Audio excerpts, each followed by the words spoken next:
I found the message, and my heart broke. I was folding laundry on a quiet Sunday afternoon. Sunlight streamed through the living room window. The smell of fresh coffee lingered in the air. Our wedding photo hung on the wall above the fireplace. To anyone walking in, it looked like a perfect life. A neat home. A well-mannered child napping upstairs.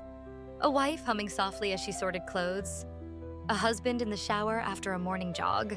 But all it took was one buzz, one careless moment. His phone lit up beside the laundry basket, unlocked. And curiosity, innocent unintentional, led me to swipe down. Last night was unforgettable. I miss your skin already. I froze. At first, my brain didn't process it. My hands were still holding one of his gym shirts, still smelling faintly of his cologne and sweat. Still part of a routine I'd done 100 times. But then, I opened the message and read the rest. There were pictures, selfies in hotel bathrooms, messages sent at 1:13 a.m., receipts for wine, dinner, a single-room suite. My throat went dry. I sat on the edge of the couch, heart pounding, lungs shrinking. I checked the name. Sophie. Just a name. But it burned into my mind like acid. I scrolled up. I told her I was working late. She has no idea. You're so much more exciting than my wife. My hands started shaking. The room didn't feel real anymore. The walls, the rug, the quiet hum of the refrigerator, all suddenly strange, unfamiliar, like I'd stepped into someone else's nightmare. He came out of the shower minutes later. Towel slung over his shoulder, hair dripping, whistling. He saw me holding his phone, saw my face, and stopped. You shouldn't be going through my stuff, he said sharply. That's a violation of my privacy. That was the first thing he said. Not, I'm sorry. Not, it's not what you think. Not even guilt. Just anger. Who is she? I whispered. How long? He snatched the phone from my hands. You don't get to interrogate me when you clearly don't trust me. Look at yourself, digging through my phone like some paranoid teenager. I laughed. A bitter, broken laugh that didn't sound like mine. So it's my fault? You're cheating and I'm the problem? He stared at me. His face hardened. If I were getting what I needed at home, maybe this wouldn't have happened. That sentence was the first stab. He walked past me like I was in the way, like my pain was inconvenient. I didn't cry that day. Not yet. I sat on the kitchen floor, staring at the grout between the tiles, hands shaking. Heart trying to understand how someone could flip betrayal so easily. That night, he didn't sleep in our room. Said he needed space. I lay awake, staring at the ceiling, trying to piece together the signs. The late meetings, the sudden distance, the way he'd stopped saying I love you before leaving for work. I wanted to scream, to break something, to wake him and demand the truth. But I didn't, because deep down, I was afraid of hearing it. The next morning, he handed me coffee like nothing happened, and said casually, you should apologize to Sophie. She's really upset about how you invaded my privacy. I blinked. You want me to say sorry? To your mistress? He nodded, as if it were the most reasonable request in the world. He said it was my fault he cheated. I stared at him, coffee mug still in his hand. That same expression he wore when asking me to pick up dry cleaning. You're not serious, I said quietly. He sipped his drink. You embarrassed her. You had no right to reach out to her like that. I didn't reach out to her, I snapped. I read the messages you left open, and she's the one who texted you that she misses your skin. He rolled his eyes. You know what? This wouldn't have happened if you paid attention to me in the first place. There it was. The deflection. The gaslight. The shifting of blame that I didn't even realize I'd grown used to. I've been trying, I whispered. I cook, I clean, I take care of our son, I work full-time. I keep this house together while you go out and have business dinners. He set the mug down with a loud clink. Exactly. You've been too busy being a mother and a housekeeper, not a wife. That sentence didn't just hurt. It shattered me, like everything I did. Every sacrifice, every sleepless night, every silent dinner where I tried to smile through the tension, meant nothing. Because I wasn't wearing lingerie at 10 p.m. or giggling like the girl in his phone. I said nothing. Not because I agreed, but because I didn't have the strength to fight back. He took my silence as surrender. That afternoon, he left the house and didn't say where he was going. I cleaned in silence. Tried to focus on laundry, but my hands shook too much to fold. Tried to eat, but my stomach curled at every bite. Tried to pretend, but I couldn't. Later that night, my phone buzzed. An unknown number. A message. I know you're angry, but please don't blame me. He told me you were emotionally distant and cold. I didn't know you were still trying to fix the marriage. Sophie. I stared at the screen for a long time. Not because I was shocked, but because he had painted me to her as the villain. I didn't reply. But the next day, he brought it up again. She's willing to move on if you apologize. You cheated on me, I said. She helped you. And you want me to say sorry? He shrugged. It's not about blame. It's about peace. If you keep holding on to this anger, it's just going to poison everything. Forgiveness is strength. Remember? Forgiveness. He was quoting me now. Words I used during arguments over dishes and parenting styles. Not for this. Not for betrayal. I'm not apologizing, I said firmly. He didn't respond, just stood up and left again. The next week, he became cold, detached. Didn't eat dinner with us, didn't kiss our son goodnight. Barely looked me in the eyes. I was being punished for not forgiving him fast enough, for not apologizing to the woman who broke my heart. One night, I opened our bedroom drawer and found a receipt. A jewelry store. He hadn't bought anything for me in over a year. The date? 2 days after I found the messages. Another message lit up on his phone that evening. From Sophie. Thanks for the necklace. I'll wear it tonight. I didn't cry. I didn't scream. I simply closed my eyes and asked myself, when did I stop mattering? That night, as he slept beside me like nothing was wrong, I finally made a decision. I would stop trying to fix him, stop trying to make him love me the way he used to, and start learning how to love myself again, even if I had to pretend for now, even if I had to play along quietly, because the game was still on, and I was done being the pawn. The mistress called me, and demanded an apology. It was a Thursday afternoon. I had just put our son down for his nap. The house was quiet. The kind of silence that wraps around you like a question you don't want to answer. I was reheating leftover pasta when my phone rang. Unknown number, blocked ID. I almost didn't answer. But something inside me said, pick it up, this is it. Hello? There was a pause. Then her voice, soft, sweet, deliberate. Hi, is this Emma? I already knew. Yes, I said, though my voice came out colder than I intended. This is Sophie. I know this is awkward, but I felt like we needed to talk. Woman to woman. I nearly dropped the phone. She didn't even hesitate. I know you saw the messages. I'm sorry it happened that way. But I think it's time we all move on. Move on? What exactly do you want from me? I asked. She sighed like this conversation was a burden for her. Look, I'm not trying to fight with you. But what's done is done. You and Daniel clearly have issues you never dealt with. He came to me because he needed something you weren't giving him. That's not entirely my fault. My chest tightened. So you're saying it's my fault you slept with my husband? I'm saying I'm not the villain here, she replied. And you calling and texting him like a crazy person after finding out? It really put me in a difficult position. You embarrassed me, I laughed, a bitter, breathless laugh. You were sleeping with a married man and I embarrassed you? All I'm asking, she continued, unfazed, is for you to stop involving me in your problems. Stop blaming me. I'm not your enemy. If anything, I've helped Daniel become more honest with himself. That was the moment. The moment I realized she didn't think she was doing anything wrong. She truly believed she was helping my husband, helping our marriage, by sleeping with him.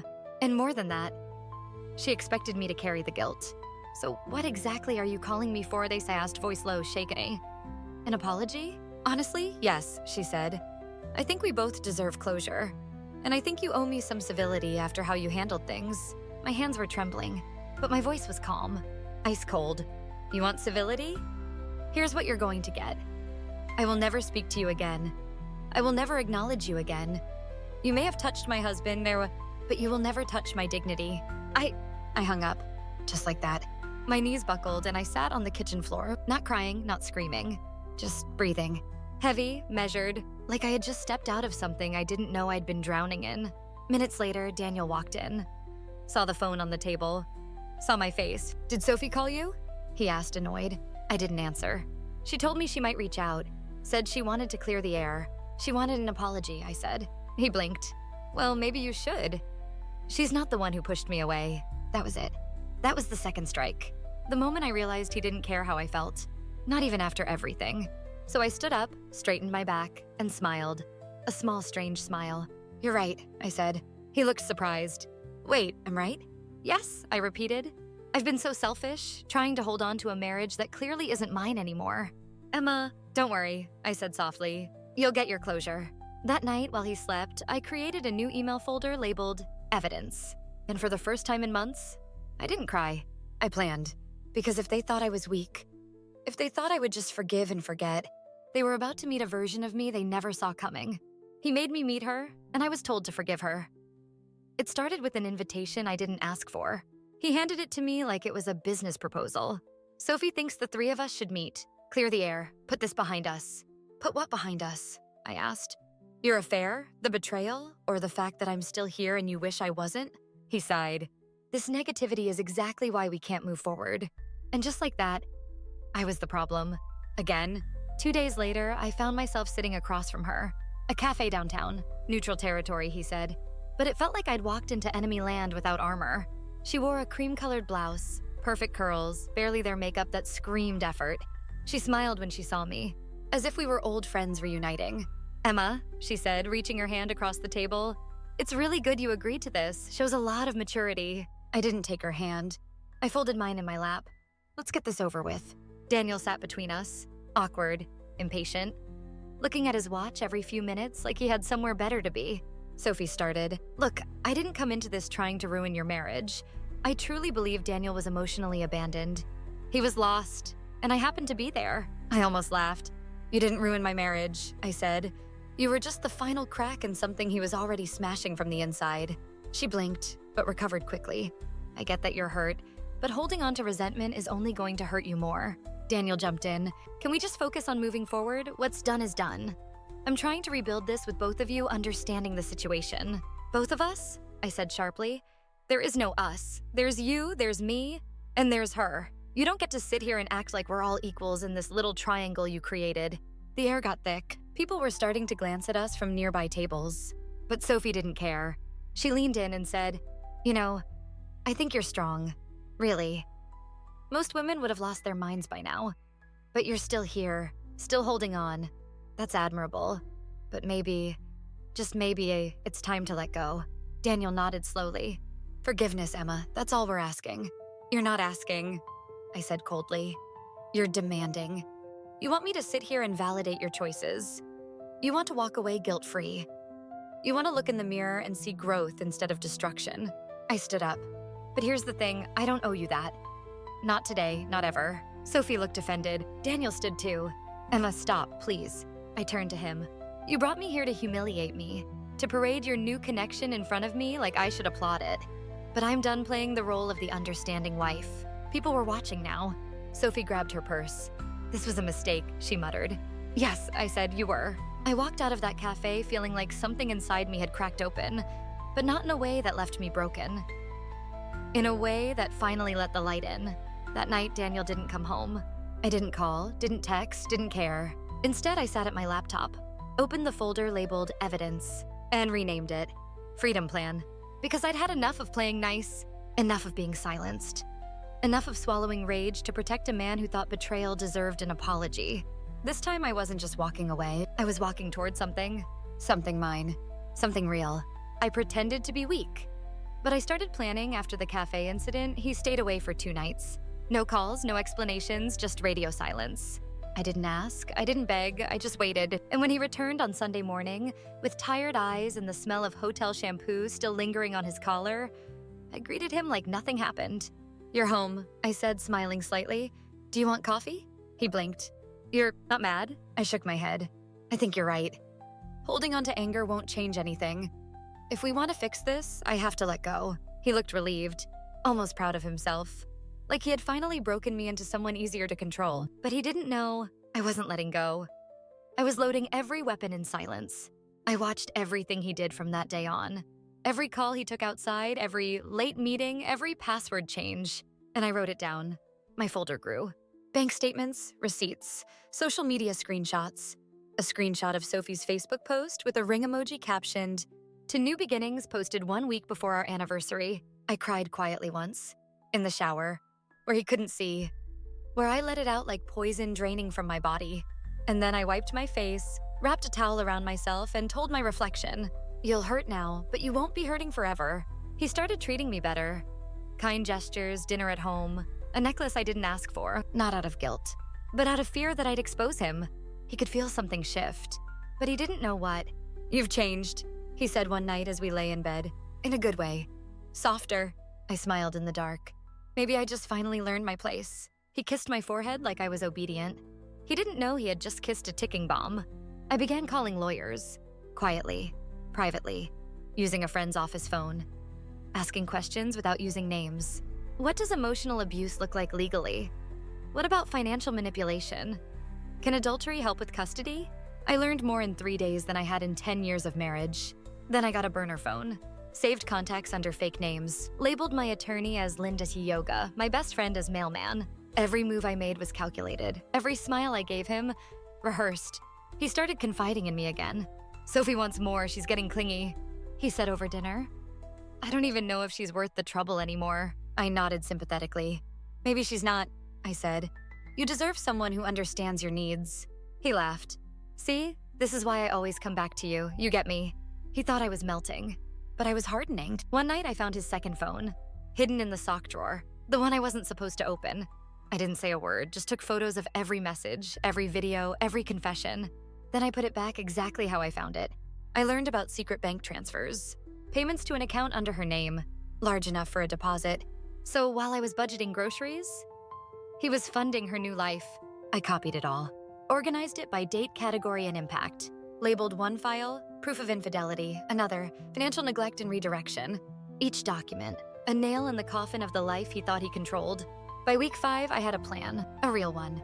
And for the first time in months, I felt free. He still kissed me goodnight, still whispered sweet nothings, still believed I was broken enough to stay. But he didn't know. I wasn't staying. I was staging. Because when women like me rise, we don't come back the same. We come back sharper, and we cut through everything that once held us down. I collected every secret he tried to hide. It's amazing what a man will try to hide when he thinks you've already given up. Passwords he used for years suddenly changed. Receipts accidentally shredded. Folders on his laptop renamed from business invoices to Tax 2021 Final V3. But I wasn't the same Emma anymore. I no longer tiptoed. I no longer avoided the truth. I searched, I studied, I documented. The second phone I found in the sock drawer? I cloned it using an app. Every message, every photo, every transfer, it all synced to a hidden drive I created under my work email. I saw it all. The late-night messages to Sophie weren't just romantic. They were tactical. She's finally quiet now. I think she's breaking. Give me another month. I'll move the money cleanly. Once she signs the agreement, she can take the house. I don't care anymore. Wait, agreement? That's when I dug deeper and found it. A draft of a separation agreement hidden in a cloud drive linked to his second phone. Dated 3 weeks prior. It was pre-filled with every trap imaginable. No alimony, shared custody, but only if I remained in our current zip code. I was to move out within 14 days. No mention of emotional abuse or infidelity. A clause that stated both parties agree not to disclose private marital matters publicly. In other words, silence in exchange for survival. I sat there staring at the screen, and I smiled, because now I had him. Over the next week, I played the game better than him. I let him believe I was slipping back into his orbit. I made his favorite meals. I listened to his work stress rants. I let him sleep beside me like everything was fine. But all the while, I was gathering. He had a second account, offshore, found through a paper trail he never imagined I'd follow. One dinner receipt billed to a card I didn't recognize. From there, I traced transfers to a bank in the Cayman Islands. $72,000 moved in under 5 months, under Sophie's name. He wasn't planning to rebuild our marriage. He was planning to leave, quietly, cleanly, and take everything with him. But the difference was, now I had more than pain. I had proof. Evidence final contained full transcript of cheating messages, screenshots of Sophie discussing finances, photo of the receipt for her engagement ring, offshore banking trail, voice recording of him saying, "She's too soft to ever leave me," the draft agreement, my medical records showing anxiety and therapy due to emotional trauma, statements from 2 of his former colleagues. Yes, I contacted them, who admitted to knowing about his affair and watching him manipulate staff and me. I even found a fake LinkedIn profile he created to cover weekend trips he claimed were work retreats. It was laughably amateur, but enough to prove deception in court. And just when I thought I'd uncovered everything, I received an anonymous message. No name, no context, just, "You're not the only woman he's done this to. Check the name Rachel Miller, 2015. I searched, and there she was. An old photo on his Facebook feed. A coworker from his previous job. Vanished suddenly, moved cities, no wedding ring. I contacted her. And what she told me blew my mind. He said the same things to me. Said his wife didn't understand him. Said I was the only person who ever saw him. He took $20,000 from me, said it was for an investment, then ghosted me. I never knew he stayed married. I recorded the call, with her consent. She agreed to testify if needed. That night, I stood in front of the bathroom mirror, looked at myself, really looked. Not the tired eyes, not the pale skin, not the stretch marks, but the fire. The fire of a woman who'd been pushed too far and didn't break. She built. He walked in behind me, smiling. "You're glowing again," he said. "See, I told you we just needed time." I turned to him slowly and whispered, "You have no idea what time just gave me." He thought I would stay silent, but I spoke up. The morning I sent the email, the sky was strangely calm, the kind of stillness that comes right before a storm. And I was the storm. He kissed me on the cheek before leaving for work. "I'm glad we're finally okay," he said. I smiled. "So am I." 10 minutes after he left, I opened my laptop. I double-checked the files one last time. Every document, every message, every voice recording. The video of him laughing while telling Sophie, "She'll never leave. She's addicted to the idea of me." Then with a single click, I sent the truth to my lawyer, his HR department, the local family court, my therapist, his parents, and Sophie. Subject line, "In case you forgot who you really are." The explosion was immediate. My lawyer called first. "Emma, this is gold. This isn't just a divorce. This is grounds for full custody, financial damages, and public exposure. You've built a fortress. He's got nothing left to stand on." Then came the HR call. "Mrs. Harris, thank you for your submission. We are opening a formal ethics investigation regarding Mr. Harris's conduct and workplace behavior." By noon, my phone was ringing nonstop. Not that I cared. I took my son to the park. We played in the grass. We shared ice cream. I watched him laugh, free of the tension that had been clouding our home for months. When I got home, he was waiting on the porch. Pale, furious, phone in hand. "What did you do?" I walked past him calmly, something I should have done a long time ago. He followed me inside, slamming the door. "You went behind my back? You contacted my job? My parents? You're trying to ruin me." I turned slowly. "You ruined yourself the moment you made me apologize for your betrayal." He was shaking now. Not with guilt, with fear. "I'll fight you in court." "Great," I said. Because the court loves liars with offshore accounts, secret girlfriends, emotional abuse history, and stolen funds. I dropped the final printed packet on the table, labeled clearly, "Divorce evidence, Daniel Harris, Exhibit Set A through H." "This is war," he hissed. I smiled. "No, this is survival. And I'm done choosing silence to protect a man who never protected me." Later that evening, Sophie messaged me. "I didn't know half of that. I thought he loved me. He told me you were cold, that you manipulated him." I replied simply, "He tells every woman the same story, just with different endings." The next day, I filed for divorce. Cited adultery, emotional trauma, financial misconduct. My lawyer attached every piece of proof. And when his family called to ask what happened, I sent them the file too. The ripple effect was more satisfying than I expected. His work suspended him pending investigation. Sophie blocked him. His family, who once told me to be patient, now asked if I needed a place to stay. But I didn't. I had already secured my own apartment. Already hired a therapist for myself and a counselor for our son. Already started freelance work again. Already found pieces of myself I thought I'd buried. One afternoon, as I was packing the last box from our home, he came by to sign one of the documents. He looked smaller, not physically, but energetically. "I never thought you'd actually leave," he said quietly.